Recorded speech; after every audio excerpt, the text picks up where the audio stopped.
not very technological. Okay.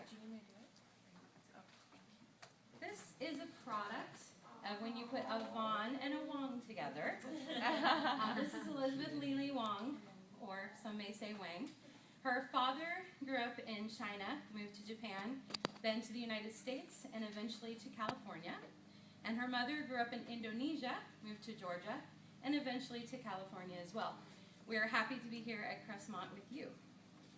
She is a product of an interracial marriage. That's what I'm going to be talking about today.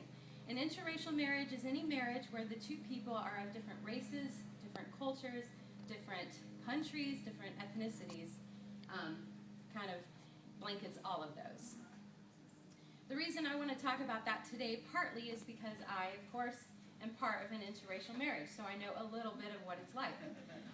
The other reason is you're going to find, if you look around this room, you find couples who are interracially married. If you go around this campus, you have a lot of people who are interracially married. But not just here at Crestmont, you're also going to find it in your cores. You're going to find it in your kids' schools, in your grocery stores. It's growing everywhere. Society magazine says the number of births to interracial couples increased 3.5 times compared to the number of all births, which increased 15%. So it's growing a lot. Births of mixed parentage are increasing for all racial and ethnic groups. This is growing, and it's important for us all to know a little bit about them and also to know how we can minister to people like this.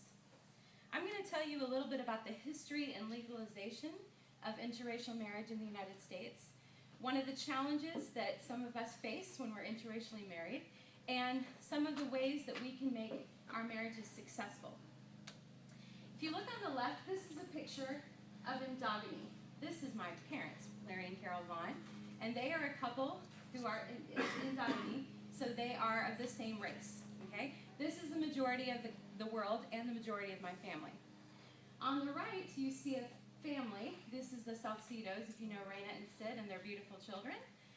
They are a couple, it's called exogamy. That's when you're married to someone of another culture. So it's the same as interracial marriage. This one is not nearly as dominant and has not been dominant in the world. But it's always been there. If you look at the Bible, you think about Moses, he was married to a Midianite woman named Zipporah. Different cultures. You look at even Joseph, he was married to an Egyptian woman. Different cultures. So it's always kind of been there, but it's growing more and more. Back in 1958, this couple, Richard and Mildred Loving, got married, but it was illegal for them to be married in the state of Virginia. They went through a horrible time where they were arrested and put in jail because they were married interracially. They moved to they went to Washington, D.C. because they were kicked out of their state, basically. They fought this. They said, this is not right, that we can't be married just because we're different cultures. And this case went all the way up to the Supreme Court, and it won. I'm very excited about that. When it won, 15 states, including Virginia, had to take away that law that said it was illegal for them to be married.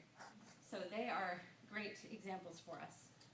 Now, being married to people of other races is legal now, thankfully, but there are still some challenges that some of us face. For example, when you see us, some people don't think we're married, okay? They just assume you're different cultures. You can't possibly be married. So Richard and I went to Hong Kong a couple years ago before we had Elizabeth. And before we went, Richard said, now you need to know, people are going to think that I am your tour guide and that you are a tourist because I speak the language and you don't. So when we were there, we would sit down in a cafe where there were no other tourists because I wanted authentic food. And we would close our eyes and pray and hold hands. That's what we always do. Well, when we would open our eyes, people would just be staring at us.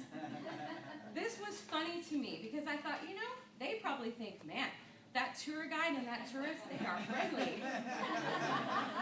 So you kind of have to have a sense of humor, right? In this kind of situation, you just laugh about it, say whatever. People just don't know better. It's all right. There are a lot of challenges. I only wanted to tell you one. But there are also ways that we can make our marriages successful. Now, you'll find these are things that all married couples should do. Okay? It's not just for interracial marriages. So the first one is, of course, that Jesus needs to be the center. Okay? Secondly, we need to listen to one another. And third, we need to love and respect one another.